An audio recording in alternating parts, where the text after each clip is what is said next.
ये कहानी दो टॉम राइडर्स की है जिन्हें ऑर्डर दिया जाता है कि उन्हें एंशिएंट टॉम में जाकर वहाँ के यूनिकॉर्न लॉक को डीएक्टिवेट करना होगा, नहीं तो वो टॉम फट जाएगी और उसके अंदर मौजूद हॉली ट्रेजर भी इसी टॉम के मलबे के नीचे रहस्य बन के रह जाएगा। तो क्या वो दोनों राइडर्स इस काम को कर पाएंगे या फिर नहीं? एपिसोड की शुरुआत में हम राजा को देखते हैं जो कि अपने बेटे के ऊपर गुस्सा कर रहा होता है और कहता है कि आखिर तुम कैसे उस एंशिएंट टॉम के ट्रेजर को हासिल करने के लिए लोगों को भेज सकते हो? तुम जानते भी हो ना कि लियो फैमिली को सिर्फ उस ट्रेजर की रक्षा करने के लिए वहाँ भेजा गया है, ना कि उसे हासिल करना। तुम जानबूझकर ये काम कर रहे हो जिससे कि वो ट्रेजर तुम्हारा हो जाए। क्या तुमने सोचा भी है कि मैं आगे जाकर क्या मुंह दिखाऊंगा उन लोगों को जिन्होंने मेरे ऊपर भरोसा करके उस हॉली ट्रेजर को उस एंशिएंट टॉम के अंदर छुपा के रखा है? अब जिस पर राजा का बेटा उसे समझाने की कोशिश करता है, लेकिन उसके फादर काफी ज्यादा गुस्से में होते हैं और वो कहते हैं कि तुमने गलती तो करी है और तुम्हें सजा भी मिलेगी। इसके बाद वो तलवार से उसके ऊपर टाक करने जा ही रहे होते हैं कि इससे पहले उनका बेटा राजा को मार देता है। और अब हम देखते हैं कि अगले दिन पूरे शहर में ये ऐलान हो जाता है कि अब नया राजा बन चुका है जो कि उस राजा का बेटा ही था। दूसरी तरफ हम अपने मेन कैरेक्टर को देखते हैं जिसका नाम मैन फेंग था और वही उन टॉम राइडर्स में से एक था और दूसरे का नाम शी लियो होता है। और इसके बाद वो अपने मिशन के लिए सबसे पहले यून शी के घर के सामने पहुंच जाता है क्योंकि टॉम के अंदर जाने का रास्ता उसी के घर के अंदर से मौजूद था।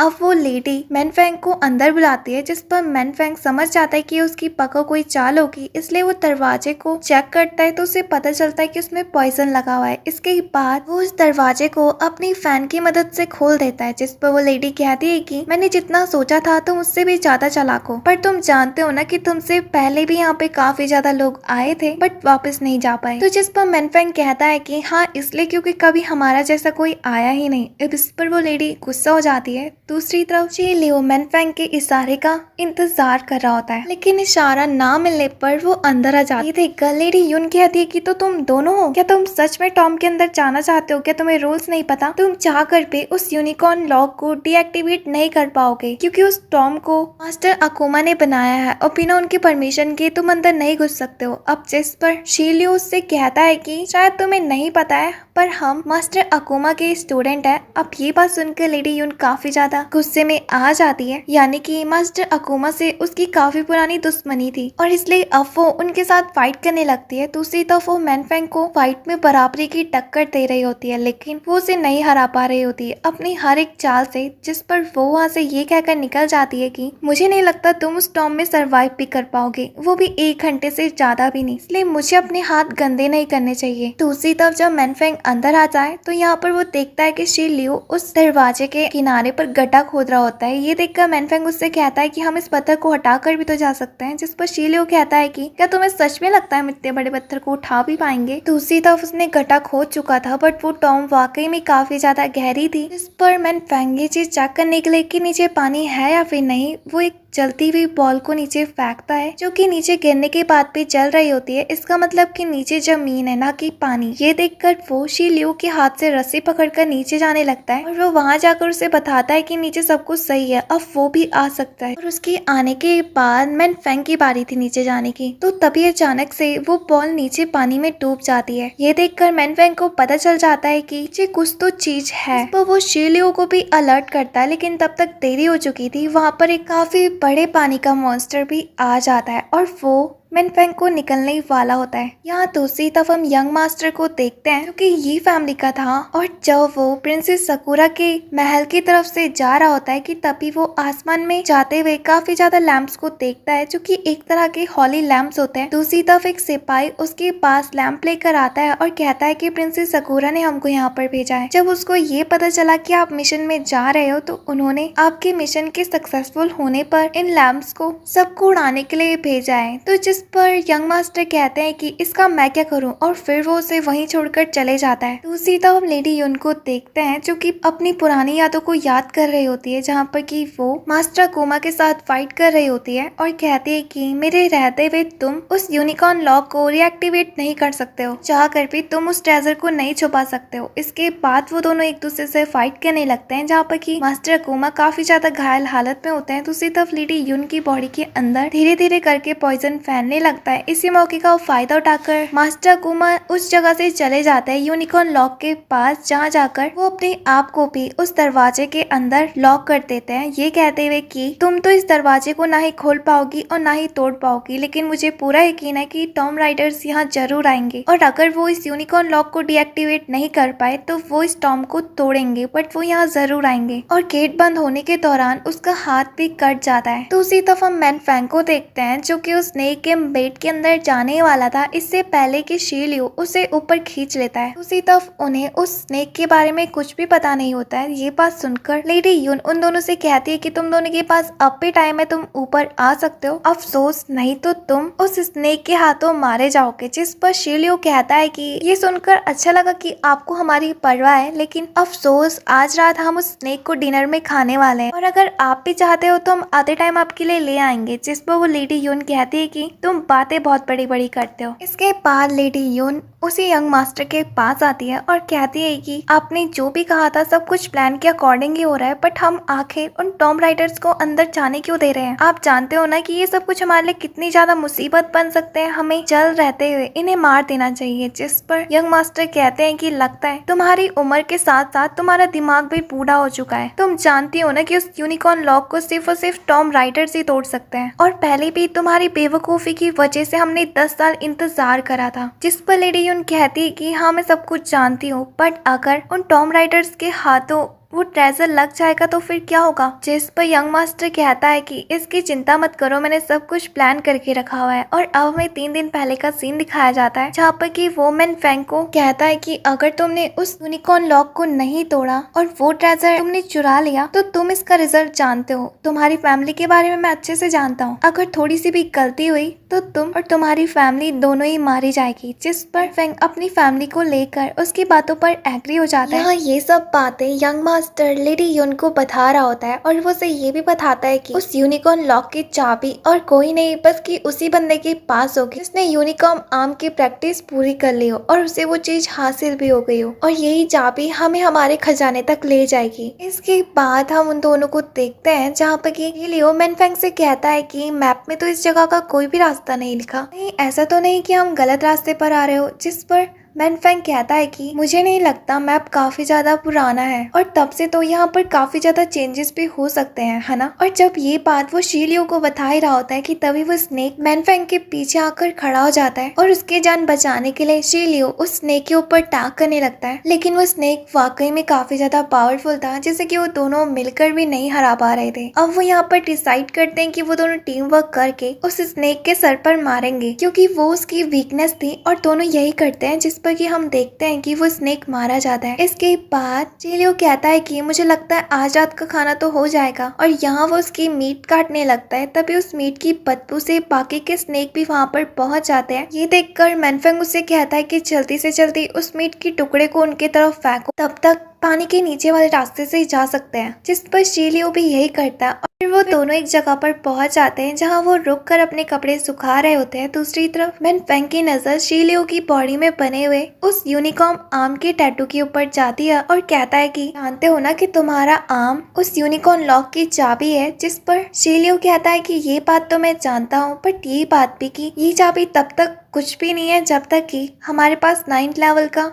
पॉइजन ब्लड ना हो। इस पर मैनफेंग कहता है कि इसमें बड़ी बात क्या है, लेडी यून के पास भी तो 9th लेवल का पॉइजन ब्लड मौजूद है। अब जिस पर शीलियो कहता है कि ऐसी बात नहीं है, तो जानते हो ना कि मास्टर अकुमा ने उसकी बॉडी के अंदर एक इन्फेक्टेड पॉइजन डाल दिया था, जिस वजह से उसका पॉइजन अब खराब हो चुका है। जिस पर मैनफेंग उसकी बातों पर एग्री होता है और उससे कहता है कि हमें जल्दी करना होगा, हमारे पास सिर्फ आज का समय है उस यूनिकॉर्न आर्म को तोड़ने का। जिस पर अब वो दोनों आगे बढ़ते हैं। आगे जाने के बाद उन्हें वहाँ पर कोई भी दरवाजा नहीं मिलता है कि खुल सकता था। तो उसी तरह मैनफेंग की नजर कुछ तस्वीरों के ऊपर जाती है जो कि उस लॉक को खोलने का रास्ता था और मैनफेंग वही करता है, जिससे कि वहाँ पर एक सीक्रेट दरवाजा दरवाजा खुल जाता है और आगे जाने के बाद शी लियो का पैर एक ट्रैप में जाकर फंस जाता है, जिस वजह से वो दोनों नीचे गिरने लगते हैं। नीचे जाने के बाद वो देखते हैं कि काफी बड़ा पत्थर उन्हीं की तरफ बढ़ते जा रहा है, इसलिए वो उस पत्थर से बचने के लिए भागने लगता है। तभी अचानक से उन्हें एक आगे दरवाजा दिखता है जो कि अब बंद होने वाला था, जिस पर वो दोनों के दोनों ही काफी तेजी से उस दरवाजे के बंद होने से पहले ही बाहर निकल जाते हैं। लेकिन अफसोस वो पत्थर उस दरवाजे को तोड़कर बाहर आने लगता है। देखकर वो दोनों के दोनों ही फिर से टीम वर्क करते हैं।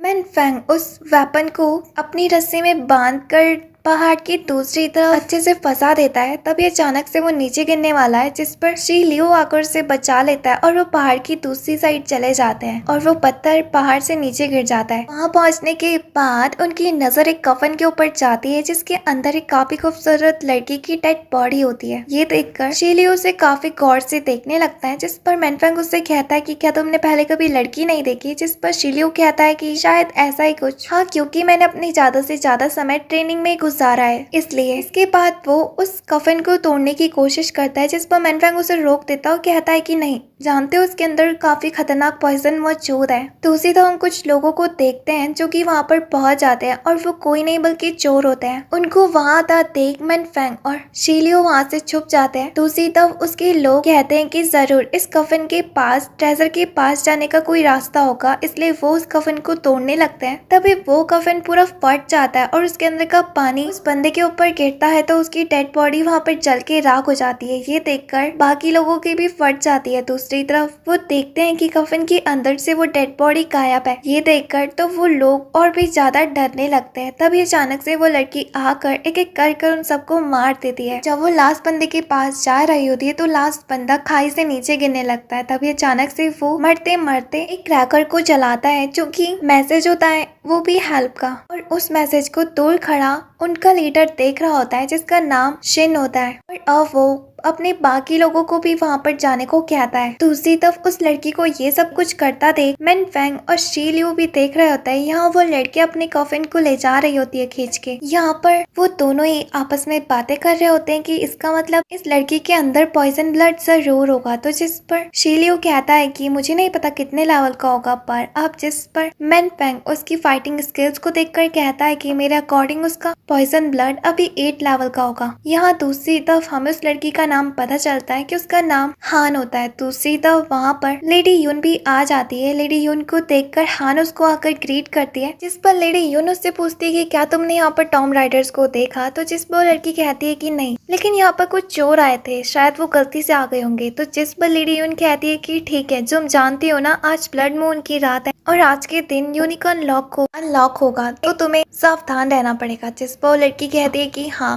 पर अब तो मैं जल्दी पॉइजन ब्लड के 9th लेवल पर भी पहुंच जाऊंगी, तो क्या आपके वादे के मुताबिक आप मेरी मॉम को छोड़ दोगी? तो जिस पर लेडी यून उसका गला दबाने लगती है और कहती है कि यहाँ पर बकवास मत करो। अगर उस दिन उस अकुमा के बच्चे ने मेरे अंदर जहर नहीं डाला होता तो मैं तुझे और तेरी मॉम को उसी दिन मार देती। लेकिन जब तक मेरा प्लान कंप्लीट नहीं हो जाता, तुम्हें वही करना होगा जो मैं कहूंगी, अगर तुम अपनी मॉम को जिंदा देखना चाहती हो। और ये कहकर वहाँ से चले जाती है। दूसरी तरफ हम शी को देखते हैं, जो कि वहाँ पर पहुंच जाता है और वहाँ वो अपने साथियों की डेड बॉडी देखकर काफी ज्यादा गुस्से में आ जाता है, क्योंकि उनमें से एक उसका भाई भी था और वो कहता है कि जिसने भी ये काम करा है मैं उसे नहीं छोड़ूंगा। दूसरी तरफ हम हान को देखते हैं, जो कि अपने कफन के अंदर वापस से जाने लगती है। दूसरी तरफ शी अपने लोगों के लेकर उस तरफ बढ़ने लगता है। ये देखकर शी लाओ वहाँ पर पड़े कुछ कफन के अंदर जाकर छुप जाते हैं। दूसरी तरफ शिन अपने लोगों के साथ वहाँ पर पहुंच चुका था और वो कहता है कि सारे कफन को ढूंढो, जरूर इनके अंदर कोई ना कोई मौजूद होगा। तभी अचानक से एक बंदा हान के कफन की तरफ बढ़ने लगता है और जैसे वो कफन खोलकर देखता है, तभी हान उस बंदे को कफन के अंदर ले जाती है और बड़ी बेरहमी से मार देती है, जिस पर वो लोग वहाँ पर अलर्ट हो जाते हैं। दूसरी तरफ हान कफन से बाहर आकर शिन के साथ फाइट करने लगती है। दूसरी तरफ मैन फेंग और शी लाओ भी वहाँ से निकलकर उसकी मदद करने लगते हैं उन लोगों को मारने पर। यहाँ दूसरी तरफ शिन हान के ऊपर अपनी वेपन से अटैक करता है। ये देखकर मैन फेंग उसे बचाने के लिए के वेपन को दूर दूर गिरा देता है और हान को भी बचा लेता है। ये सब कुछ देखकर हान को अपनी मेमोरी में याद आता है ऐसा उसके साथ पहले भी हुआ था। अब उसे बचपन में दिखाया जाता है जहाँ पर कि वो पहाड़ के ऊपर चढ़ रही होती है, तभी उसका पैर फिसल कर वो नीचे गिरने वाली होती है कि तभी वहाँ पर वो लड़का आकर उसे बचा लेता है जो कि उसके बचपन का दोस्त था। यहाँ दूसरी तरफ मैनफेंग और शीलाओ हान को लेकर उस कफन के अंदर बंद करके नीचे चले जाते हैं। दूसरी तरफ हान मैनफेंग का गला दबाने लगती है और कहती है कि आखिर तुम दोनों हो कौन, तो जिस पर शीला उससे कहती है कि तुम उसको मार नहीं सकती और रवो उसकी तरफ नाइफ रख देता है, जिस पर हान उससे कहती है कि आखिर तुम दोनों हो कौन और तुम्हें यहाँ की सीक्रेट चीजों के बारे में कैसे पता है, जिस पर शीला कहता है कि हम टॉम राइडर से, हम इस जगह के बारे में सब कुछ मालूम है। दूसरी तरफ हान मैनफेंग को देखती है और कहती है कि तुम मेरे बचपन के दोस्त की तरह क्यों दिखते हो। अब जिस पर मैनफेंग को यंग मास्टर की बात याद आती है जहाँ पर कि वो उससे कहता है कि अगर मैनफेंग ने कोई भी चालाकी करी तो उसके चाहने वाले सब लोगों को मार देगा। इसलिए वो हान से अपनी आइडेंटिटी छुपाता है और कहता है कि मुझे नहीं लगता कि मैं वो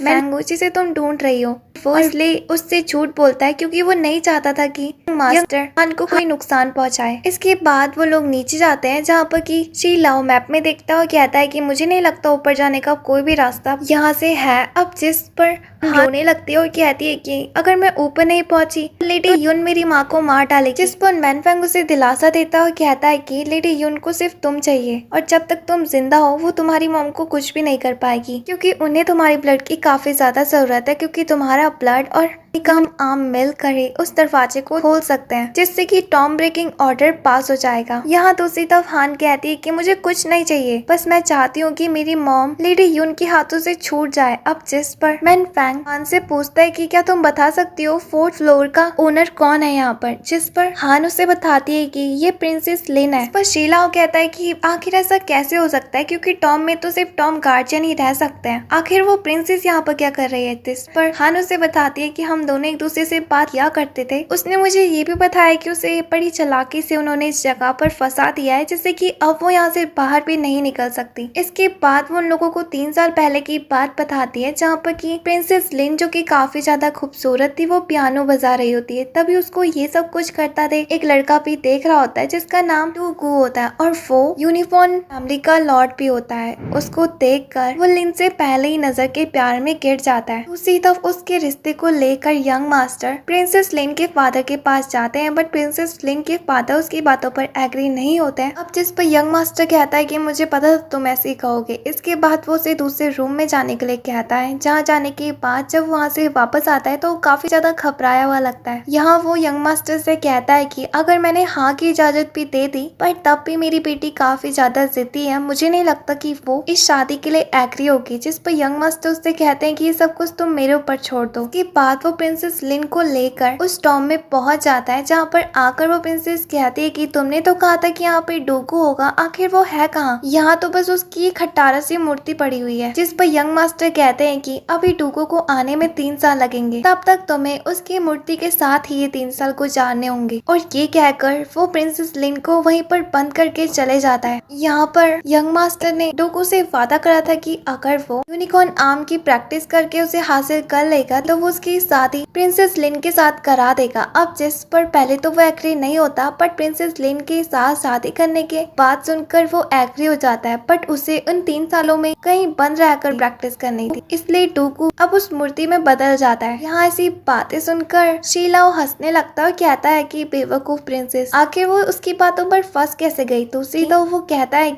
अगर हमने उसकी यहाँ से बाहर निकलने में मदद करी तो मुझे पूरा यकीन है कि वो भी हमारा साथ दे, और इसलिए अब वो उसके पास आने लगता है। दूसरी तरफ जब शीला वहाँ पर पहुँचता है तो प्रिंसेस लिन को देखकर वो सिर्फ देखता ही रह जाता है। यहाँ पर वो दोनों एक दूसरे को देख रहे होते हैं कि तभी वहाँ पर हान भी पहुँच जाती है। हान को देखकर प्रिंसेस लिन उसके गले लग जाती है और कहती है कि तुम यहाँ पर क्या कर रहे हो, तुम्हें तो ऊपर होना चाहिए था, अगर लेडी यून को ये बात पता चली तो वो तुम्हें मारेगी। और इसके बाद वो उसे वहाँ से जाने के लिए कहती है, जिस पर हान उससे कहती है कि नहीं, मैं यहाँ से भागना चाहती। जिस बात पर वो उसका साथ नहीं देती है और मना कर देती है। ये बात सुनकर हान उसका गला दबा देती है, जिस पर प्रिंसेस लिन उससे कहती है कि मुझे नहीं लगता तुम लोग मुझसे फाइट में जीत पाओगे, और फिर वो अपनी पावर्स के स्किल से वहाँ पर क्लोन बनाकर उनके साथ फाइट करती है और बड़ी चालाकी से उन्हें वहीं पर ही रोक देती है। अब जिस पर हान उससे कहती है कि क्या तुम यहाँ से बाहर नहीं निकलना चाहती हो, तो जिस पर प्रिंसेस लिन कहती है कि मेरे यहाँ से बाहर निकलने पर भी कोई भी फायदा नहीं होगा, क्योंकि अब तो बाहर सबको यही लगता होगा कि मेरी शादी टुको के साथ हो गई, और अगर मैं उसके साथ बाहर नहीं गई तो लोग मुझे एक्सेप्ट नहीं करेंगे। जिस पर हान उसे आइडिया देती है और कहती है कि यहाँ पे 2 लड़के मौजूद है, तुम इन दोनों में से किसी के साथ शादी कर सकती हो। अब जिस पर हान की बातों पर प्रिंसेस लिन को कुछ तो सेंस लगता है। इसके बाद वो उन दोनों को देखने लगती है, जहाँ वो सबसे पहले मैनफेंग को चूज करती है, बट मैनफेंग उससे कहता है कि मुझे नहीं लगता मैं एक लड़की से सेटिस्फाई हो पाऊंगा, इसलिए मेरा कैरेक्टर कुछ ऐसा है कि जहाँ मुझे 2-3 लड़कियां तो चाहिए, क्या तुम ऐसा आदमी लेना चाहोगी। जिस पर प्रिंसेस लिन साफ मना कर देती है। अब यहाँ पर वो शीलाओ को चूज करती है। यहाँ पर शीलाओ ना चाहते हुए भी प्रिंसेस लिन के साथ शादी करने के लिए एग्री हो जाता है। अब यहाँ पर वो उन दोनों के सामने शादी करते हैं। दूसरी तरफ हम शिन को देखते हैं, जिसके यंग मास्टर के पास आता है और कहता है कि मुझे वो एंटीडोट मिल चुका है जो कि आपने कहा था। उससे पहले हम दोनों को एक दूसरे से सौदा करना होगा, क्योंकि मैं चोर हूँ और बिना कुछ लिए तो मैं उस एंटीडोट को आपको नहीं दूंगा। अब जिस पर वो यंग मास्टर उसे एक जगह में भेजता है जहाँ पर कि यंग मास्टर की होस्टेस मौजूद होती है। वो लड़की एक डिमोनिक लड़की थी। उसको देखकर शिन कहता है कि यंग मास्टर ने जरूर मुझे यहाँ पर जानबूझकर भेजा है, और अब यहाँ वो लड़की बेल बजाकर पहले तो उन सबको कराने लगते हैं और वो वीक पड़ने लगते हैं। इसी मौके का फायदा उठाकर वो डिमोनिक गर्ल उन सबको ही मार देती है, वो भी बड़ी आसानी से। यहाँ दूसरी तरफ यंग मास्टर को देखते हैं जो कि डूगू की मूर्ति के सामने खड़ा हुआ होता है और कहता है कि अब तो 3 साल भी हो चुके हैं, तुम कब आओगे। तभी वो मूर्ति टूट जाती है और डूगू वहाँ से बाहर आता है और कहता है कि जैसा आपने कहा था मैंने वही करा है और यूनिकॉर्न आर्म को मैंने हासिल कर चुका है। इसके बाद वो कहता है कि लेडी यून की ब्लड की मदद से हम उस यूनिकॉर्न लॉक को अनलॉक कर सकते हैं। जिस पर यंग मास्टर कहता है कि नहीं, उसकी ब्लड इन्फेक्टेड है, और अब वो उसे हान के बारे में बताता है। दूसरी तरफ ये बात सुनकर डूगू वहाँ पर लिन को ढूंढने लगता है और कहता है कि आखिर प्रिंसेस लिन कहाँ है, तुमने तो कहा था कि वो यहीं होगी। जिस पर यंग मास्टर उसे बताता है कि वो 2 टॉम राइडर्स के साथ यहाँ से भाग निकली। इस बात पर डूगू को काफी ज्यादा गुस्सा आती है और कहता है कि हाँ, उन टॉम राइडर्स को ढूंढ कर ही रहूंगा। यहाँ दूसरी तरफ शी लाओ उन सबको बताता है कि आगे 2 रास्ते हैं, एक जो कि मैजिक हॉल के तरफ जा रहा है और दूसरा हॉली हॉल के तरफ। अब जिस पर शी लाओ कहता है कि मैं मैजिक हॉल की तरफ जाऊंगा। अब जिस पर मैनफेंग उससे कहता है कि बिल्कुल नहीं, और वो वहाँ उसे स्टॉप करके वहाँ से चले जाता है। जिस पर शी लाओ कहता है कि आखिर मैनफेंग को ये बात समझ क्यों नहीं आती कि मैं अब बड़ा हो चुका हूँ, आखिर वो उस डिमोनिक लड़की से वहाँ से कैसे लड़ेगा। जिस पर हान उससे कहती है कि तुम्हें चिंता करने की जरूरत नहीं है, मैनफेंग बुरा नहीं है, बल्कि उसे तुम्हारी फिक्र है। और ये कहकर हान फैंग की मदद के लिए उसके साथ चले जाती है। दूसरी तरफ प्रिंसेस लिन शीलाओ को देख रही होती है काफी ज्यादा गौर से। जिस पर शीलाओ उससे कहता है कि तुम्हें मेरा थैंक्स कहने की जरूरत नहीं है कि मेरे जैसे हैंडसम लड़के ने तुम्हें एक्सेप्ट करा। जिस पर वो कहती है कि किसने कहा कि तुम हैंडसम हो, मैं तो ये देख रही थी कि तुम कितने बड़े गवार हो। और ये कहकर वो आगे बढ़ने लगती है। हाँ, दूसरी तरफ हम शी लियो के पीछे एक बंदे को देखते हैं। दूसरी तरफ प्रिंसेस लिन वहाँ से जाने का रास्ता ढूंढ रही होती है और वहाँ से वहाँ पर एक गेट भी दिखता है जिसे वो पहले खोलने की कोशिश करती है, बट वो नहीं खुलता, तो वो उसे लात मार कर खोल देती है। अब अंदर जाने पर वहाँ पर कोई नहीं होता, लेकिन तभी वहाँ पर डूगो भी आ जाता है, जिसे देख कर प्रिंसेस लिन उससे कहती है कि तुम यहाँ कैसे हो सकते हो, तुम तो मूर्ति बन गए थे ना, जरूर तुम भूत होंगे। और फिर वो उसके ऊपर अटैक करने के लिए पड़ी रही। तभी वहाँ पर शी लियो भी आ जाता है और कहता है कि आखिर तुम्हारी हिम्मत कैसे हुई, अपने हस्बैंड को छोड़ के तुम इस डूगू से मिलने आई हो। तो जिस पर प्रिंसेस लिन भी उसे मस्का मारने लगती है और कहती है कि हाँ क्यों नहीं, क्योंकि डूगू तुमसे ज्यादा पावरफुल है और वो कितना ज्यादा हैंडसम भी लगता है। जिस पर शी लियो उससे कहता है कि ठीक है, फिर मैं तुम्हें दिखा देता हूँ कि हम दोनों में से कौन पावरफुल है। और जिसके बाद वो डूगू के साथ फाइट करने लगता है, लेकिन डूगू यहाँ पर शी लियो को काफी बुरी तरीके से पीटता है। और मार खाने के बाद हम देखते हैं कि शी लियो भी अपनी टी शर्ट को निकाल देता है और उसके साथ एक बार फिर से फाइट करने के लिए आगे बढ़ता है। यहाँ हम इस बार देखते हैं है कि शी लाओ उसके साथ बिल्कुल बराबरी की फाइट करता है। जब वो आपस में लड़ ही रहे होते हैं कि तभी वहाँ पर लेडी यून भी आ जाती है और वो डोगू से कहती है कि तुम्हें यंग मास्टर बुला रहे हैं। तो जिस पर डोगू उससे कहता है कि शी लाओ तुम्हें देख लूंगा, और ये कहकर वो वहाँ से चले जाता है। उसके जाने के बाद प्रिंसेस लेन शीलाओ के गले में चाकू रख देती है और कहती है कि हिसाब से तो तुम्हें मैन फैंग ने वहाँ पर स्टॉप करके रखा हुआ था ना, आखिर तुम इतनी आसानी से यहाँ कैसे पहुंचे। तो जिस पर शीला उससे कहता है कि मैं तुम्हें इस बारे में बाद में बताऊंगा, लेकिन प्रिंसेस लेन उसकी बातों पर अग्री नहीं होती है। अब जिस पर शीला उसको वहाँ पर घुमाते हुए चले जाता है। ये देखकर प्रिंसेस लेन उससे कहती है कि मैं तुम्हें छोड़ूंगी नहीं, और ये कहकर अब वो शीलाओ के कपड़े लेकर उसे ढूंढने लगती है। दूसरी तरफ हान और मैन फैंग को देखते हैं जो कि मैजिक हॉल की तरफ जा ही रहे होते हैं कि तभी यहाँ पर हान मैन फैंग से पूछती है कि क्या तुम सच में वो नहीं हो जिसे मैं ढूंढ रही हूँ। तो जिस पर मैन फैंग उससे कहता है कि क्यों मैं उसकी तरह दिखता हूँ। अब जिस पर हान उससे बताती है कि बहुत साल पहले लेडी यून मेरी और मेरी माँ के पीछे पड़ी हुई थी, जिस वजह से हमने अपने उस गाँव को छोड़कर किसी दूसरे गाँव में चले गए। वहाँ खाने की दिक्कत होने की वजह से हमने एक एक दिन कैसे गुजारा है वो तो मुझे अब तक याद है। उस दिन मेरी मॉम की तबीयत काफी ज्यादा खराब और उन्हें बचाने के लिए मैं पहाड़ी से कुछ मेडिसिन लाने जा रही थी। तभी अचानक से मेरा पैर फिसला। जैसे ही मैं गिरने वाली थी कि तभी मैनफेंग ने आकर मुझे बचा लिया। इसके बाद वो हान को पीने के लिए पानी भी देता है, बट तभी वहाँ पर लेडी यून आ जाती है। अब जिस पर वो मैनफेंग को वहीं पर छुपने के लिए कहती है। दूसरी तरफ लेडी यून वहाँ आकर उन दोनों को ही पकड़ लेती है और कहती है कि जानते हो ना तुम्हारा बाप कितना बड़ा गद्दार है, और मैं आज उन गद्दारों को यहाँ पर सजा दूंगी। तुम्हारे फादर वैसे तो टॉम के गार्जियन थे, बट अफसोस वो तुम्हारी माँ के प्यार में पड़ने के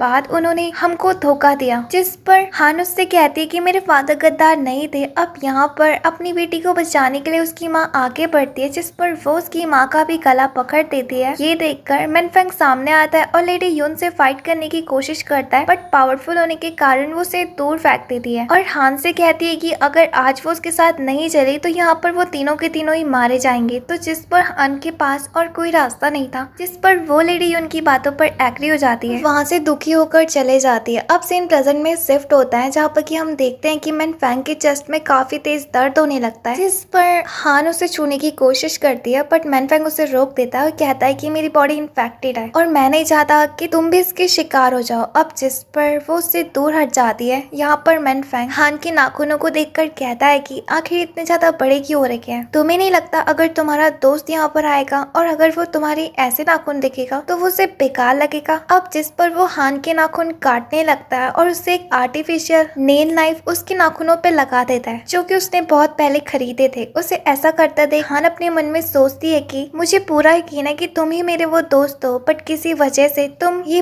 बात साबित करने में इतरा रहे हो। अब उस जगह से आगे बढ़ने के लिए उनके पास कोई चीजें होनी चाहिए थी। यहाँ पर मैन फैंग हान को बताता है कि मुझे ये बात पता थी कि मैजिक हॉल के अंदर एक डीमन गर्ल मौजूद है, जिसके पास एक अजीब सी बेल है जिससे कि वो किसी को भी बेहोश कर सकती है, और उसके बचने के लिए मैंने पहले ही कुछ रुइयों को अपने पास रखा था, और अब वो उस पॉइजनस गैस से बचने के लिए अपने नाक के अंदर बर्ड्स डाल देता है और बाकी की बची हुई बर्ड्स को वो हान को दे देता है और उसके कान पे लगा देता है, और वो कहता है कि पहले अंदर मैं जाऊंगा और जब मुझे लगेगा कि खतरा कम है तब तुम आ सकती हो। और इसके बाद वो डेमोनिक गर्ल के पास जाता है, जहाँ पर वो लड़की मैन फैंग को देखकर कहती है कि आज तो बलि का बकरा खुद बलि चढ़ने आया है। इसके जवाब पर मैन फैंग उससे कहता है कि मैं आज बलि चढ़ने नहीं बल्कि तुम्हारी बलि देने आया हूँ। दूसरी तरफ वो लड़की एक जलती हुई अगरबत्ती को वहाँ पर रख देती है और अब वो बेल को बचाने लगती है। दूसरी तरफ मैन फैंग उसके ऊपर टैग करने के लिए आगे बढ़ने लगता है, पर कुछ ही देर में उसे चक्कर आने लगते हैं उस घंटी की आवाज से, क्योंकि उसने अपने कानों की रुई को तो हान को दे दिया था। दूसरी तरफ मैन फैंग नीचे गिर जाता है। ये देखकर वो डेमोनिक गर्ल उसके पास आती है और उसके गले अपना चाकू रख देती है और कहती है कि आज तुम्हें कोई नहीं बचाएगा। तभी वहाँ पर हान भी आ जाती है ये देखते हुए, बट अफसोस हान के नाक पे वो बर्ड्स नहीं थी, इसलिए उस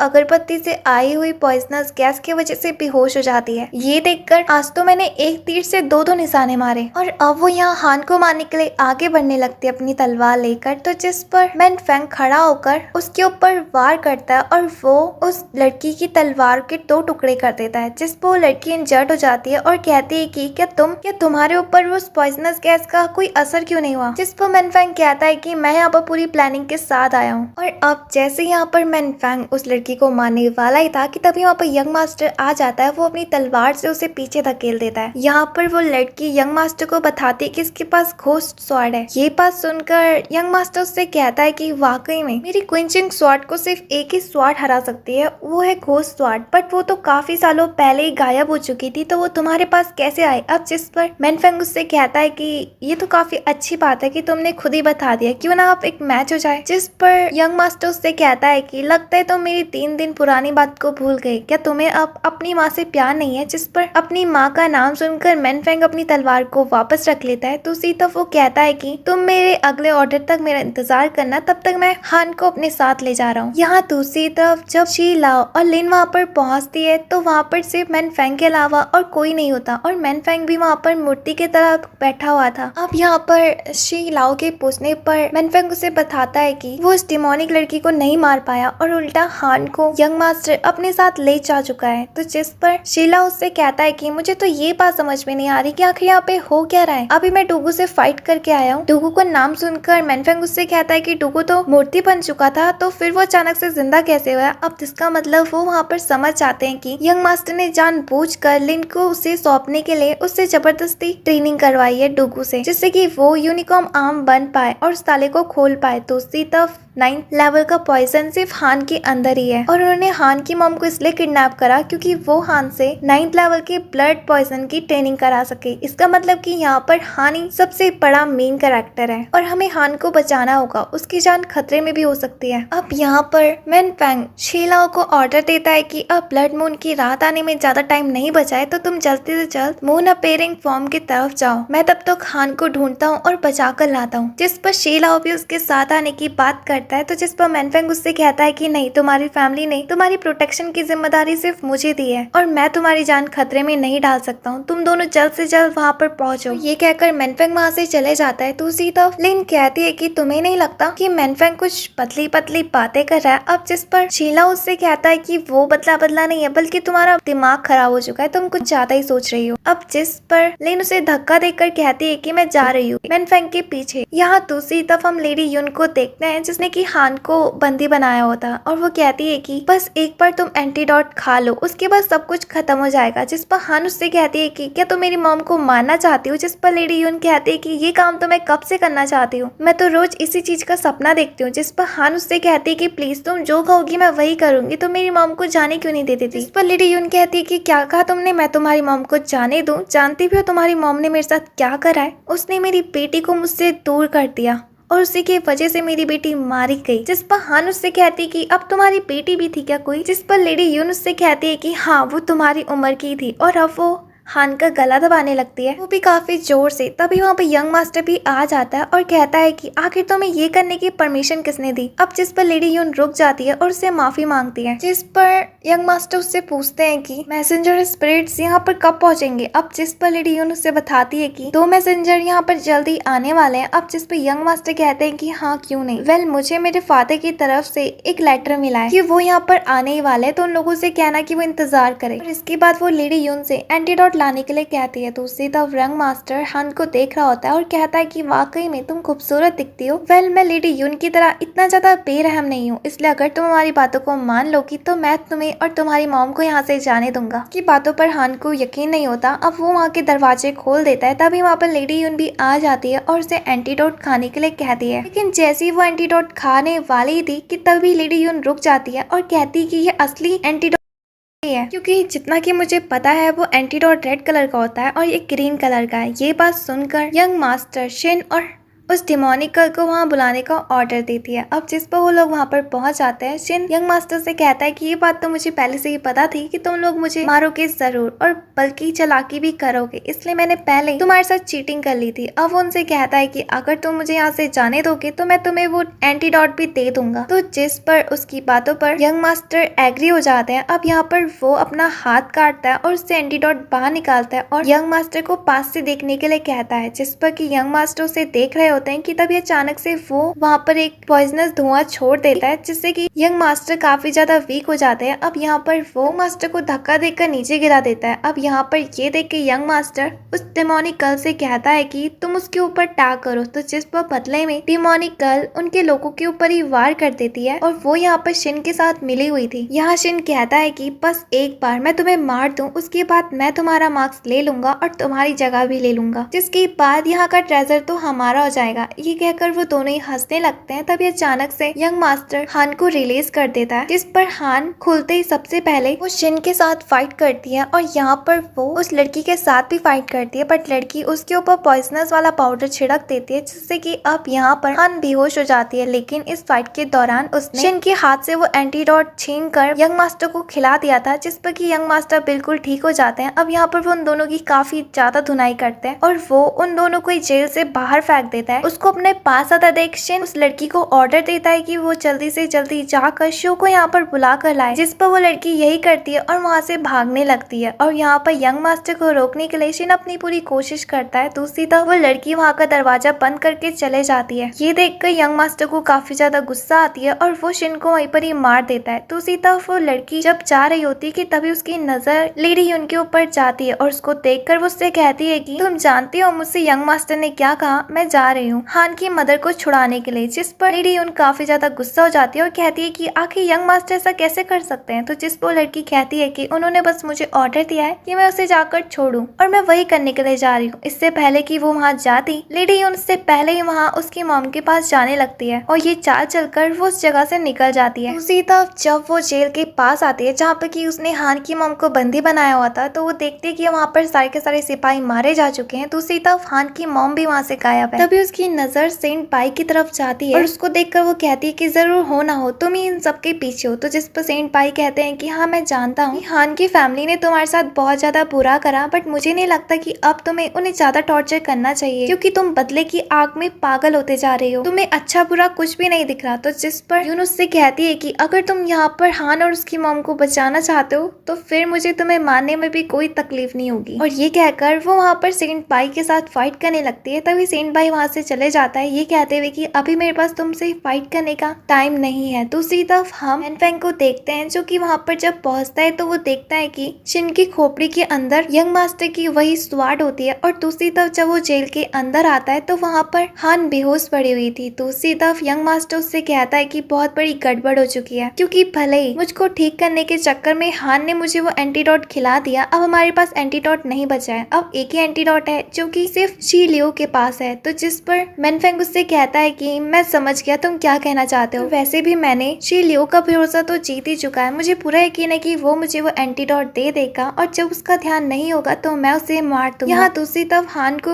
होश आ चुका था, बट वो बेहोशी का नाटक कर रही होती है और उनकी सारी बातों को भी सुन लेती है। दूसरी तरफ हम देखते हैं जो कि लिन मेनफेंग का पीछा कर रही होती है, वो भी उनकी बातों को सुन लेती है और ये सब कुछ सुनने के बाद वो शी लियो को भी बताती है, जिस पर शी लियो उसकी बातों पर एग्री नहीं होता है। तो जिस पर लिन उससे कहती है कि ठीक है मत करो मेरी बात पर भरोसा, तुम्हें तब पछतावा होगा जब तुम मरने वाले होंगे। यहाँ दूसरी तरफ हम देखते हैं कि मेनफेंग हान को अपनी गोदी में ले जा रहा होता है कि तभी हान उससे कहती है कि मैं बिल्कुल ठीक हूँ, तुम उसे छोड़ सकते हो। अब यहाँ पर हान उससे दूर जाकर खड़ी हो जाती है। अब जिस पर मेनफेंग को पता चल जाता है कि हान ने उसकी पूरी बातों को सुन लिया। अब वो यहाँ पर हान को समझाने की कोशिश करता है कि जो वो समझ रही है ऐसी बात नहीं है और शायद वो उस टाइम पर उसे ना समझा पाए। जिस पर हान उसके पास आती है और कहती है कि तुम जो भी बोल रहे हो बट मुझे तुम्हारे ऊपर पूरा यकीन है। अब यहाँ पर वो एक दूसरे के गले लग जाते हैं। दूसरी तरफ शी लियो उससे कहता है कि तुम तो अभी की आई हुई मेहमान हो और मेनफेंग तो मेरे बचपन का दोस्त है, आखिर वो मुझे धोखा कैसे दे सकता है। जिस पर लिन उससे कहती है कि तुम मेरे ऊपर यकीन कभी नहीं करोगे है ना। तभी वहाँ पर मेनफेंग भी आ जाता है। मेनफेंग को वहाँ देख कर लिन उसके गले में अपना चाकू रख देती है और कहती है कि तुम गद्दार हो और ये बात मुझे मालूम पड़ चुकी है। अब जिस पर मेनफेंग उससे कहता है कि अगर तुम ये बात जानी चुकी है तो फिर क्यों ना हम अपने प्लान को शुरू करें। अब यहाँ पर वो शी लियो को स्टॉप कर देता है तो उसी तरफ हान लिन को भी स्टॉप कर देती है। जिस पर लिन कहती है कि मुझे नहीं पता था कि तुम भी उसके साथ मिली हुई हो। यहाँ दूसरी तरफ उनको ऐसा करता देख शी लियो उससे कहता है कि मुझे लिन की बातों पर पहले यकीन कर लेना चाहिए था। तभी वहाँ पर यंग मास्टर लेडी यून और टूको भी वहाँ पर पहुंच जाता है। यहाँ दूसरी तरफ मेनफेंग शी लियो के पास से एंटीडोट निकाल कर लेडी यून को दे देता है तो उसी तरफ लेडी यून अपना रिचुअल परफॉर्म करने लगते हैं। यहाँ पर ये देखकर यंग मास्टर मन ही मन खुश हो रहा होता है कि तभी मिनफेंग उसके गले पर अपनी घोष स्वाड को रख देता है और कहता है कि सब के सब यहीं पर रुक जाओ, अगर तुमने होशियारी करने की कोशिश करी तो मैं तुम्हारे यंग मास्टर को मार दूंगा। ये देखकर डूगू आगे बढ़ने लगता है। अब जिस पर मिनफेंग शीलियो को इशारा करता है, यहाँ पर शीलियो आगे बढ़ने लगता है। ये देखकर वो काफी ज्यादा हैरान होते हैं और हमें बताया जाता है कि मिनफेंग ने सिर्फ शीलियो को एक्टिंग करने के लिए कहा था, वो स्टॉप नहीं हुआ था। वहाँ पर ये सब कुछ होता देख लेडी यून हान के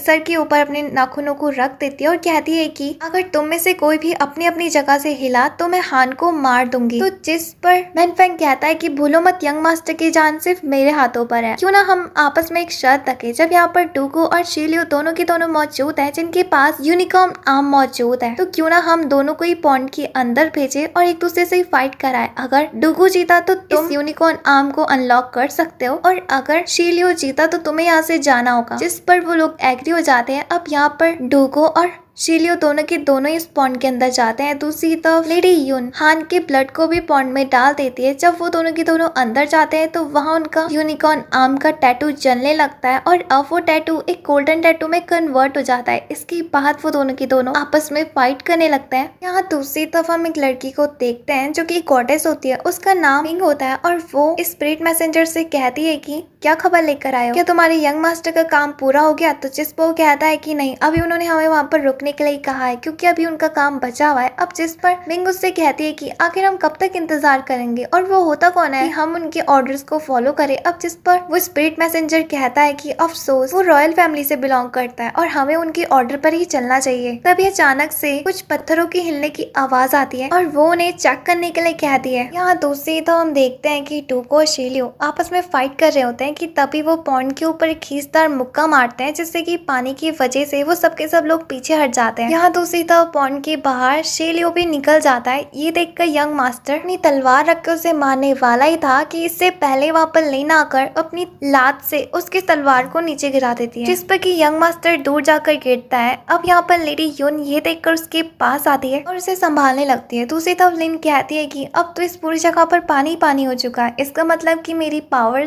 दुगनी बढ़ चुकी है और अब यहाँ पर कोई भी मिलकर लिन को नहीं रोक पाता। दूसरी तरफ डूगू भी पॉन्ड से बाहर आता है और वो शीलियो के ऊपर अटैक करने के लिए बढ़ने लगता है और अब यहाँ देखते ही देखते सबके सब एक दूसरे से फाइट करने लगते हैं। यहाँ पर दूसरी तरफ शीलियो और लिंग मिलकर उन सबको वहाँ पर स्टॉप कर देते हैं। दूसरी तरफ लिन जब ये कह ही रही होती है कि मुझे पहले ही पता था कि तुम मुझे पानी वाली जगह में नहीं हरा सकते हो, कि तभी अचानक से पानी की 3 बूंद मिलकर उन तीनों को ही वापस से ठीक कर देती है और वहाँ पर गॉड मैसेंजर आती है जो कि और कोई नहीं बल्कि मिंग थी। मिंग को वहाँ देखकर लिन काफी ज्यादा हैरान होती है और वो कहती है कि सिस्टर यहाँ क्या कर रही है। दूसरी तरफ यंग मास्टर उससे कहते हैं कि अच्छा हुआ तुम सही टाइमिंग पर आ गई। इस पर हम देखते हैं कि मिंग उसकी बातों को इग्नोर करते हुए सीधा लिन के पास जाती है। देखते हुए शीलियो लिन से पूछता है कि क्या तुम इसे जानती हो, तो जिस पर लिन उसे बताती है कि ये साइकिक टावर की गार्जियन है। जिस पर अब यहाँ पर फैन मिंग मॉन्ट से बाहर आता है हान को लेते हुए और कहता है कि क्या किसी को मिंग ने नहीं बताया कि साइकिक टावर के लोग वहीं रह सकते हैं, वो यहाँ नहीं आ सकते। अब जिस पर मिंग उससे कहती है कि मैं यहाँ पर तुम चारों से ये कहने आई हूँ कि तुम हार मान लो क्योंकि यंग मास्टर काफी ज्यादा पावरफुल है और उनके पास टॉम का टोकन मौजूद है। अब जिस पर हम देखते हैं कि यंग मास्टर हितरा रहे होते हैं, इसका मतलब कि उसके पास वो टोकन नहीं है। अब यहाँ पर वो बहाना मारने लगता है, तो जिस पर मिंग उसकी बातों को सुनकर कहती है कि मुझे नहीं लगता तुम्हारे पास टॉम का टोकन है, इसलिए मैं कुछ नहीं कर सकती और ये कहकर वहाँ से चले जाती है। उसकी बातों को सुनकर शीलियो यंग मास्टर के ऊपर हंसने लगता है कि तभी वहाँ पर यंग मास्टर के लोग भी आ जाते हैं। इस पर अब वो सबके सब वहाँ पर फाइट करने लगते हैं। दूसरी तरफ मिनफेंग शीलियो से कहता है कि तुम्हारे पास यूनिकॉर्न आर्म है और वो अब एक्टिवेट भी हो चुका है, तुम जाकर जल्द से जल्द उस यूनिकॉर्न लॉक को खोलो और वहाँ से ब्रेकिंग ऑर्डर ले लो। इन सबसे पहले अब यहाँ पर हान लिन को भी उसके साथ जाने के लिए कहती है। अब वो दोनों के दोनों वहाँ से जा रहे होते हैं कि तभी बाकी के लोग भी उनका पीछा कर रहे होते हैं। ये देखकर मिनफेंग पत्थर को तोड़ देता है जिससे कि रास्ता ब्लॉक हो जाता है। दूसरी तरफ डूगू भी उसके साथ जा रहा होता है, लेकिन तभी यंग मास्टर उसे रोक देते हैं और कहते हैं कि मुझे एक सीक्रेट रास्ता पता है। दूसरी तरफ वो जाते जाते लेडी उनसे कहते हैं कि मुझे उम्मीद है तुम इसे संभाल लोगे। यहाँ दूसरी तरफ हम देखते हैं कि शी लियो और नेम जगह में आकर पहुंच जाते हैं। जब वो ऊपर देखते तो वहाँ पर काफी ज्यादा लाशें लटकी हुई थी। ये देखकर लिन बहुत ज्यादा डर जाती है और वो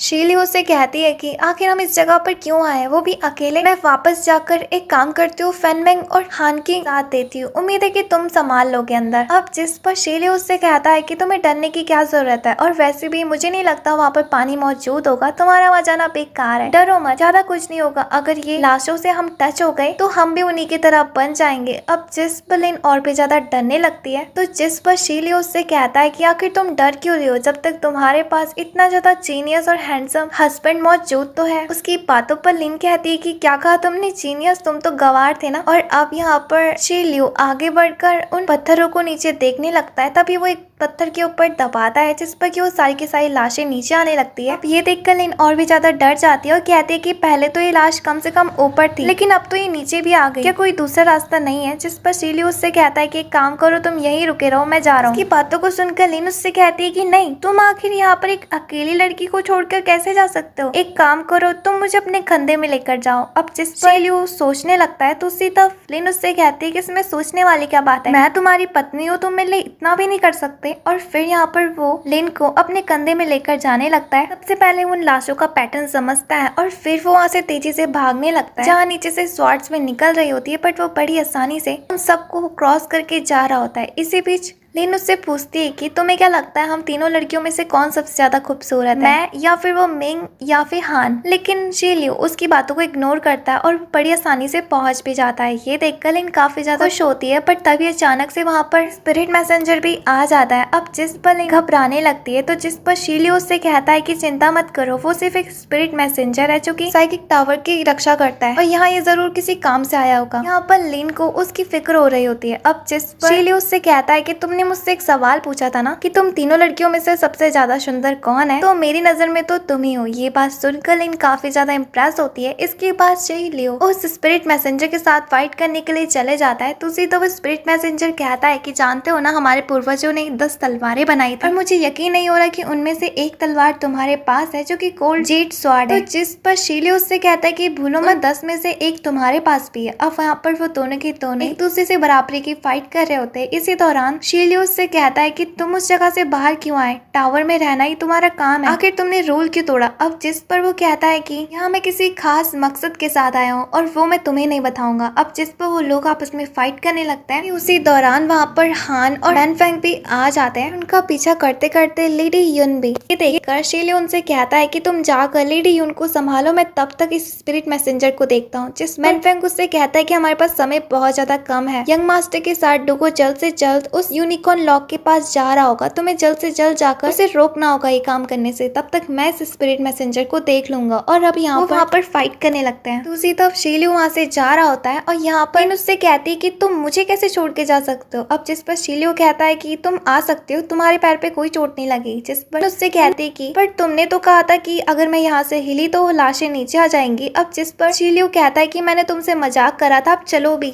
अब जिस पर लिन उसके साथ नहीं आती है। ये देखकर शी लियो जबरदस्ती उसे गोद में उठाकर ले जाने लगता है। दूसरी तरफ हम हान और मैनफेंग को देखते हैं जो कि स्पिरिट मैसेंजर और लेडी युन के साथ फाइट कर रहे होते हैं। यहाँ वो एक दूसरे का मुकाबला बराबरी से कर रहे होते हैं, लेकिन अब यहाँ पर हान और मैनफेंग हार रहे होते हैं क्योंकि वो दोनों ही काफी ज्यादा पावरफुल थे। इससे पहले कि लेडी युन हान के ऊपर अटैक करती, वहाँ पर सेंट बाई आकर लेडी युन को पीछे धकेल देते हैं। अब वो अपनी तलवार से लेडी युन को मारने वाले ही थे कि तभी स्पिरिट मैसेंजर बीच में आकर बाई की तलवार के 2 टुकड़े कर देता है। लेडी युन कहती है कि मुझे बिल्कुल यकीन नहीं होता कि तुम अभी भी जिंदा हो, क्योंकि सेंट बाई तो काफी ज्यादा बूढ़े हो चुके थे और आज भी उनके अंदर इतनी ज्यादा फुर्ती, जरूर तुम कोई और हो। अब जिस पर सेंट बाई कहते हैं कि वाकई में तुमने बिल्कुल सही पहचाना। और अब वो यहाँ पर अपना मास्क हटाते हैं और हम देखते हैं कि वो कोई नहीं बल्कि अकुमा होता है। ये देखकर मैनफेंग सीधा जाकर अकुमा को ग्रीट करता है, जिस पर अकुमा मैनफेंग को खड़ा होने के लिए कहता है। दूसरी तरफ ये सब कुछ देखकर लेडी युन कहती है कि तुम जिंदा कैसे हो सकते हो, मैंने खुद तुम्हारे अंदर पॉइजन डाला था और तुम तो उस लॉक के अंदर बंद हो चुके थे ना, और उस लॉक से बाहर आना नामुमकिन है। पर छोड़ो, तुमने जो भी करा हो, अब हमें उससे कोई फायदा नहीं है। मुझे पता है कि यंग मास्टर अपने प्लान में कामयाब होने ही वाले होंगे।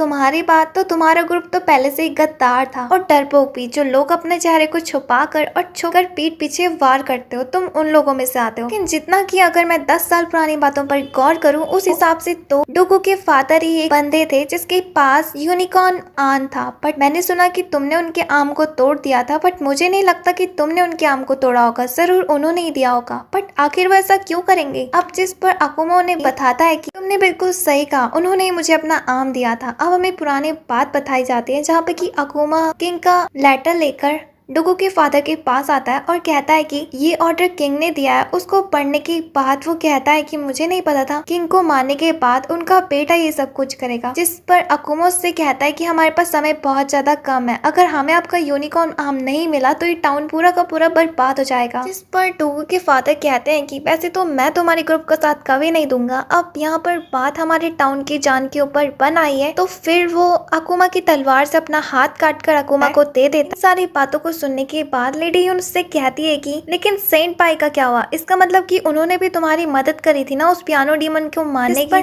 अकुमा कहता है कि हाँ, तुमने बिल्कुल सही पहचाना, और सेंट बाई ने मेरे चेहरे को अपने चेहरे से बदल लिया था और वो मेरे बदले खुद उस यूनिकॉर्न लॉक के साथ अंदर बंद हो गए थे। जिस पर लेडी यून उससे कहती है कि बट ऐसा कैसे हो सकता है, तुम उस पॉइजन से कैसे बचे जो कि मैंने तुम्हें दिया था? जिसके जवाब में अकुमा उससे कहता है कि तुम्हें क्या लगता है तुम्हारी फैमिली में से सिर्फ तुम ही यहाँ पर मौजूद हो? और ये बात बोलने के बाद वहाँ पर एक पॉइजन फैल जाता है। तभी वहाँ पर शाओ भी आ जाती है जो कि हान की मदर थी, और यहाँ पर शाओ उनसे कहती है कि हाँ, मैं ही वही थी जिसने कि अकुमा की मदद करी थी और उसे एंटीडोट दिया था। हान अपनी माँ को देखकर काफी ज्यादा खुश होती है और उसके पास जाने लगती है, बट उस गैस की वजह से वो वहाँ पर बेहोश होने लगती है। तभी मैनफेंग उसके पास आकर उसे संभालने की कोशिश करता है, बट अब उसकी भी हालत खराब होने लगी थी और अब वो लोग सबके सब वीक होने लगते हैं। दूसरी तरफ शाओ कहती है कि मैंने तुम्हें कहाँ कहानी ढूंढा यून। अब वो हान के पास आती है और कहती है कि जाओ मार दो उसको। जिस पर हान उससे कहती है कि मैं एक चीज नहीं कर सकती हूँ, भले ही वो कितनी बुरी भी हो, पर तब भी हमें उसे एक सुधरने का चांस देना चाहिए। अब जिस पर शाओ उससे कहती है कि तुम जानती भी उसने हमारे साथ क्या करा है, उसने बचपन से लेकर अभी तक तुम्हें और मुझे टॉर्चर करती आई है और तुम चाहती हो कि मैं उसे जाने दूं। और अब यहाँ पर वो हान का हाथ पकड़कर लेडी यून की तरफ आने लगती है, वो भी नाइफ लेके। तभी बीच में स्पिरिट मैसेंजर आकर अपनी पावर से दूर धकेल देता है, जिस पर मैनफेंग को बचा लेता है। यहाँ वो स्पिरिट मैसेंजर शाओ से कहता है कि अब बंद भी करो ये सब कुछ। शाओ उस स्पिरिट मैसेंजर की आवाज सुनकर कहती है कि तुम जाने पहचाने क्यों लगते हो? तो जिस पर वो स्पिरिट मैसेंजर अपनी टोपी को हटाता और कहता है कि हाँ, मैं ही हूँ। और ये कहकर उसकी हालत अब काफी ज्यादा कमजोर होने लगती है और वो कहता है कि मैं मरने से पहले सुनना चाहता हूँ हान को एक बार पापा कहते हुए। ये बात सुनकर वो सबके सभी हैरान होते हैं। दूसरी तरफ लेडी यून उससे कहती है कि मुझे तो लगा था तुम खाते गिनने के बाद मारे जा चुके होंगे। जिस पर तेन शाओ कहता है कि नहीं, मैं उस दिन बच गया था, लेकिन मुझे बाद में अफसोस हुआ कि मेरे मरने के बाद तुम टेंशन की वजह से काफी ज्यादा बुरी दिखने लगी। अब जिस पर शाओ उससे कहती है कि इसका मतलब तुम मुझसे कभी प्यार करते ही नहीं थे ना? अब जिस पर त्यान शाओ उससे कहता है कि ऐसी बात नहीं है, माना कि मैं लेडी यून से प्यार करता हूँ, बट इसका मतलब ये नहीं कि मैं तुमसे नफरत करता हूँ।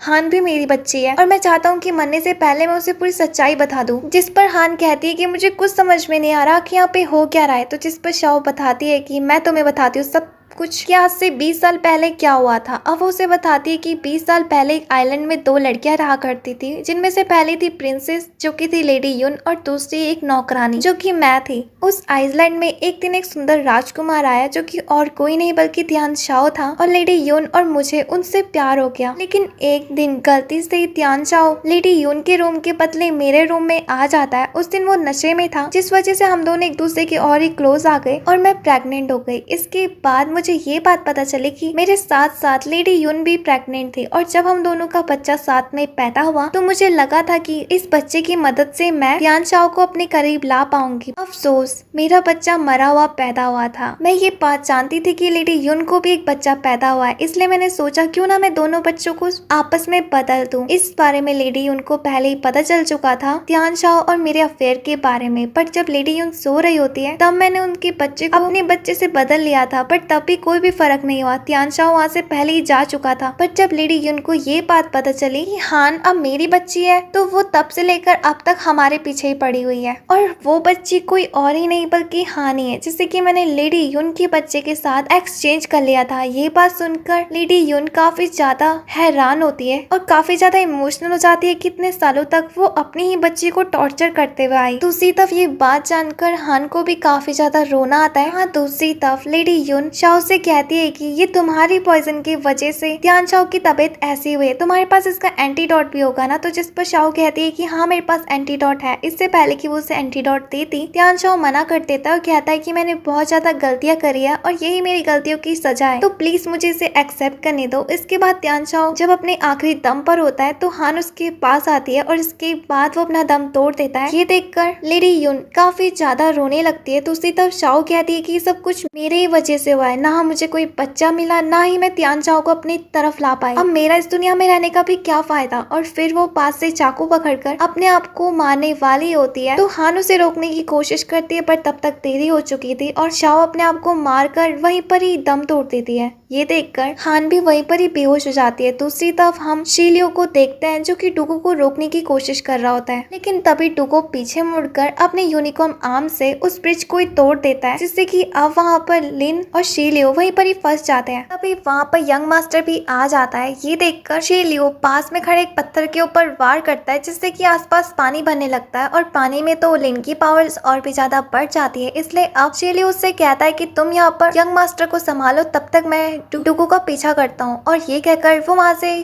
कूदकर चले जाता है। यहाँ हम देखते हैं कि यंग मास्टर लिन को नहीं हरा पा रहा होता है, क्योंकि लिन अपने क्लोन्स बनाकर उसे चकमा दे रही होती है बार बार। ये देखकर वो समझ जाता है कि वो लिन से नहीं जीत पाएगा, इसलिए वो भी डुगो का पीछा करने लगता है। ये देखकर लिन उसे इसलिए नहीं रोक पाती क्योंकि वो इतनी ऊंची छलांग नहीं मार सकती थी। तभी वहाँ पर हान और मैनफेंग भी आ जाते हैं। दूसरी तरफ हान उससे कहती है कि मुझे यहाँ पर मदर युन ने यहाँ पर तुम दोनों को बचाने के लिए कहा है। तो जिस पर लिन उससे कहती है कि क्या मैं पूछ सकती हूँ यहाँ पे क्या हुआ है, वो चुड़ैल तुम्हारी माँ कब से बन गई। अब जिस पर मैनफेंग कहता है कि ये बात तुम्हें कहानी सुनाने का नहीं है, हमें शीलियो को बचाना होगा। और फिर वो वहाँ जाने लगते हैं। दूसरी तरफ हम देखते हैं कि डुगो और शीलियो आपस में फाइट कर रहे होते हैं। तभी वो दोनों के दोनों ही अपने यूनिकॉर्न आर्म से एक दूसरे के ऊपर वार करते हैं, जिस पर कि उन दोनों का यूनिकॉर्न आर्म ब्रेक हो जाता है। यहाँ दूसरी तरफ शीलियो को मैनफेंग और हान संभालते हैं। दूसरी तरफ वहाँ पर यंग मास्टर भी आ जाता है जो कि डुगो को संभालता है। डुगो उससे कहता है कि मुझे माफ करना, यूनिकॉर्न आर्म अब नहीं रहा। तभी वहाँ पर गॉडेस मिंग भी आ जाती है। ये देखकर यंग मास्टर कहता है कि इसका मतलब कि अब हमारे पास इस लॉक को तोड़ने का कोई भी रास्ता नहीं है, तो हम इन सबको खत्म कर देते हैं। और अब वो मिंग को उनके ऊपर टैग करने के लिए कहता है, जिस पर मिंग कहती है कि आखिर तुम होते कौन हो मुझे ऑर्डर देने वाले, क्या तुम्हारे पास वो टोकन मौजूद है। तभी वहाँ पर यंग मास्टर के लोग आकर उसे वो टोकन दे देते हैं। अब जैसे कि उसके पास टोकन था तो वो मिंग उनके ऊपर वार करने लगती है। दूसरी तरफ शीलियो जब मैनफेंग के आर्म को टच करता है, वो कहता है कि क्या तुम्हारे पास भी यूनिकॉर्न आर्म है, जिस पर वो कहता है कि हाँ, उस टाइम पर जब दोनों फाइट कर रहे थे तो मैं भी उस पॉइंट में आ गया था, जिस वजह से मेरा भी यूनिकॉर्न आर्म एक्टिवेट हो गया। अब यहाँ पर वो इस बात को सीक्रेट ही रखते हैं जब वो बाहर एक दूसरे से लड़ रहे होते हैं। यहाँ जब मैनफेंग उस डोर को अनलॉक कर रहा होता है कि तभी अचानक से मिंग अपने एक सीक्रेट वेपन से उसके ऊपर टैग करती है। ये देखकर हान बीच में आ जाती है और वो पॉइजनर निडल उसको लग जाती है, इसकी वजह से वो वहीं पर ही गिर जाती है। दूसरी तरफ फैंग जल्दी से जाकर उस लॉक को खोल देता है और वो सबके सब अंदर पहुंच जाते हैं। यहाँ पर अकुमा उस टॉम ब्रेकिंग ऑर्डर को पकड़कर काफी ज्यादा खुश होता है और वहाँ पर सेंट बाई की डेड बॉडी भी होती है। ये देखकर वो काफी ज्यादा इमोशनल हो जाता है और कहता है कि आपने हमारे लिए इतना कुछ करा। यंग मास्टर ये देखकर मिंग को ऑर्डर देता है कि वो उसे मार दे और उनसे टॉम ब्रेकिंग ऑर्डर भी ले ले, जिस पर मिंग उससे कहती है कि ये रूल्स में तो नहीं लिखा और वो ऑर्डर उन्हें मिल चुका है, तो मैं कुछ नहीं कर सकती और तुम लोगों को भी अपनी फाइट यहीं पर ही रोकनी होगी। तभी वहाँ पर वही डीमन गर्ल भी आ जाती है जो कि अपने साथ सुओ को लेकर आई थी, जो कि हंटिंग डिपार्टमेंट का लीडर भी था। अब यहाँ पर वो कहता है कि तुम्हें टॉम ब्रेकिंग ऑर्डर मुझे देना होगा और मैं जाकर उसे सबसे पहले टॉम के टाउन किंग को दिखाना होगा। तो जिस पर अकुमा कहता है कि अगर यही रूल है तो मैं खुद जाकर किंग को ये चीज दिखाऊंगा। तो जिस पर सो कहता है कि ये भी सही है। इसके बाद यहाँ हम मैनफेंग को देखते हैं जो कि हान को देख रहा होता है और काफी ज्यादा रो रहा होता है क्योंकि हान कफन के अंदर थे। मिंग के सीक्रेट वेपन की वजह से उसकी ऐसी हालत हुई थी। जिस पर लेडी यून मैनफेंग से कहती है कि तुम्हें चिंता करने की जरूरत नहीं है, मुझे जितना की यकीन है हान पहले भी इस कफन के अंदर रही है और उसने उससे भी बड़े पॉइजनस का सामना करा है। उसकी बॉडी के अंदर भी 9th लेवल का पॉइजन मौजूद है, बट मुझे यकीन है कि वो जल्द से जल्द ठीक हो जाएगी क्योंकि मुझे भी अपनी बेटी का खोने का दुख है। मैं भी उससे इतने सालों बाद मिली हूँ। तभी वहाँ पर लिन भी आती है और कहती है कि मुझे इतनी चिंता आज से पहले कभी नहीं हुई। जब से शीलाओ गया है तब से मुझे उसकी काफी ज्यादा चिंता हो रही है। वैसे जब तो वो मेरे साथ रहता था तब तो मैं उसके साथ बहुत ज्यादा फाइट कर रही थी, लेकिन अब मुझे उसके जाने का दुख हो रहा है। जिस पर लेडी यून कहती है कि मैं तुम्हारी बातों को समझ सकती हूँ, बट अभी उससे बिल्कुल पूरा ठीक होने में टाइम लगेगा क्योंकि उसका आर्म जो ब्रेक हो चुका था। तो मैं उसकी चिंता करने की जरूरत नहीं है। उसके इंटरनल पावर के अकॉर्डिंग वो जल्द से जल्द ही ठीक हो जाएगा। दूसरी तरफ लिन लेडी यून से पूछती है कि क्या जब से मैं यहाँ पर हूँ तब से मेरे फैमिली के कोई भी लोग मुझे यहाँ ढूंढने के लिए नहीं आए। जिस पर लेडी यून कहती है कि वो आए तो थे पर मैंने उन्हें भगा दिया। जिस पर लिन कहती है कि लगता है मेरे फैमिली वालों की मेरी कोई चिंता नहीं है, तो उन्होंने कब का स्टॉर्म को उड़ा दिया होता और मुझे यहाँ से ले जाते। जिस पर लेडी यून कहती है कि तुम जानती हो ना, जब तुम्हारे फादर डुगू से शादी का प्रस्ताव करा रहे थे तो यंग मास्टर ने उसे एक रूम में जाने के लिए कहा था। क्या तुम जानना चाहती हो उस रूम में आखिर था कौन? लिन कहती है कि ये बारे में तो मुझे किसी ने बताया ही नहीं। अब यहाँ पर लेडी यून उसे बताती है कि वहाँ पर और कोई नहीं बल्कि प्रिंसेस साकुरा थी। उसका ऑर्डर मना करना ऐसा तुम्हारा फादर कभी कर ही नहीं सकता। जिस पर मैनफेंग कहता है कि लेडी यून की बात तो सही है, बट मुझे एक बात समझ में नहीं आ रही, आखिर प्रिंसेस साकुरा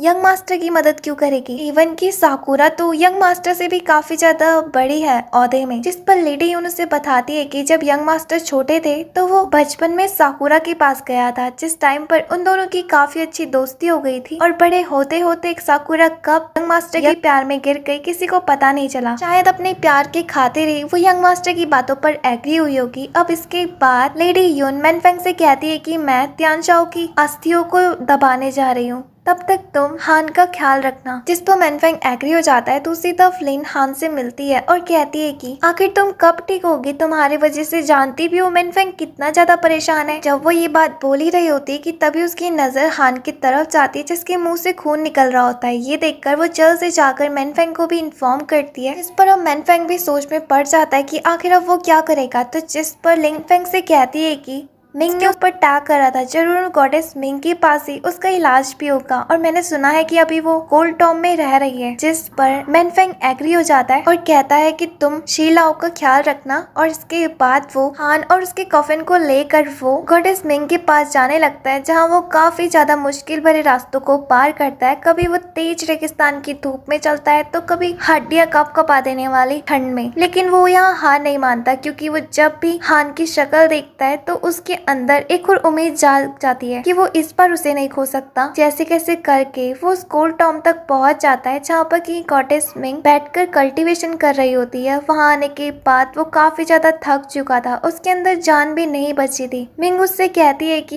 नहीं लगता मैं तुम्हारी कोई भी मदद करूंगी। अब जिस पर मैनफेंग कहता है कि अगर तुमने ये नहीं करा तो मैं तुम्हारे साथ फाइट करूंगा। तो जिस पर मिंग कहती है कि तुम फाइट करने के लायक भी नहीं हो और ये कहकर वो वहाँ से चले जाती है, ये कहते हुए कि यहाँ पर तुम्हें कुछ नहीं मिलेगा, तुम वापस लौट जाओ। जिस पर अब मैनफेंग वापस जाने लगता है। अब काफी ज्यादा देरी भी हो चुकी थी, इसलिए उसे लगता है कि शायद हान मर चुकी है और वो काफी गुस्से में बर्फ में एक जगह पर मुक्का मारता है, जिससे वो बर्फ टूट जाती है और नीचे पानी होता है। ये देखकर मैनफेंग ना चाहते हुए भी हान के कॉफिन को उसके अंदर डाल देता है, ये सोचते हुए कि हान अब तक मर चुकी होगी। दूसरी तरफ हम लिन को देखते हैं जो कि शीलाओ के पास आई होती है और कहती है कि जानती हो मैंने तुम्हें कितना ज्यादा मिस करा। यहाँ पर वो एक अम्ब्रेला लेकर आई होती है और वो शीलाओ के ऊपर भी उसे रखती है और जाकर उसके गले लग जाती है। इसके बाद लिन की आंख खुलती है और हमें पता चलता है कि ये तो सिर्फ एक सपना था। लिन कहती है कि आखिर शीलाओ वहाँ पे क्या कर रहा होगा पत्थर बन के, कितना ज्यादा भूखा होगा जब वो घर आएगा, इसलिए अब वो उसके लिए कुछ अच्छा पकाने के लिए डिसीजन लेती है। बट अफसोस उसने आज से पहले कभी खाना पकाया ही नहीं था, लेकिन तब भी वो ट्राई करती है। दूसरी तो हम शीलाओ को देखते हैं जो कि अब ठीक हो जाता है और अब वो उस पत्थर से बाहर भी आ जाता है। अब वो चारों तरफ लिन को ढूंढने लगता है तो उसे वहाँ पे लिन नहीं मिलती है। तभी एक नदी के किनारे आता है जहाँ पर कि उसे एक बोट दिखाई देती है और वो बोट के ओनर से कहता है कि क्या तुमने आसपास कहीं खूबसूरत लड़की को देखा जिसने पिंक कलर के कपड़े पहने हुए होंगे? जिस पर कहती है कि वो खूबसूरत लड़की और कहीं नहीं बल्कि यहाँ पर है। और जैसे ही वो बाहर निकलती है उन्हें उस खरे कपड़ों में देखकर शीलाओ काफी ज्यादा हैरान होता है और वो उसे देखते ही रह जाता है क्योंकि वो काफी ज्यादा खूबसूरत दिख रही होती है। और इसके बाद लिन शीलाओ को अंदर आने के लिए कहती है। अंदर आने के बाद वो शीलाओ के लिए चिकन लेकर आती है और कहती है कि जानते हो तुम पहले ऐसे बंदे होंगे जो मेरे हाथ का खाना खाओगे। तो जिस पर शीलाओ उससे कहता है कि क्या मतलब तुमने पहली बार बनाया है? पर वो लिन का दिल नहीं तोड़ना चाहता था, इसलिए वो उस खाने को खाने लगता है, ये जानते हुए भी कि वो काफी ज्यादा गंदा है। यहाँ दूसरी तरफ मैनफेंग को देखते हैं जो कि हान के जाने के बाद काफी ज्यादा रो रहा होता है और अपनी पुरानी यादों को भी याद कर रहा होता है। इसके बाद वो कहता है कि मैं किसी को भी नहीं छोड़ूंगा। और अब हम यहाँ पर यंग मास्टर के महल के बाहर का सीन देखते हैं जहाँ पर कि वो खड़ा हुआ था और काफी ज्यादा आर्मी के निशाने पर भी। वेल इसी के साथ इसका सीजन 1 एंड होता है। उम्मीद है कि आपको पसंद आया होगा। कमेंट करके मत भुलाना आपको कैसा लगा। सीजन 2 जल्दी आएगा, तब तक के लिए बाय बाय।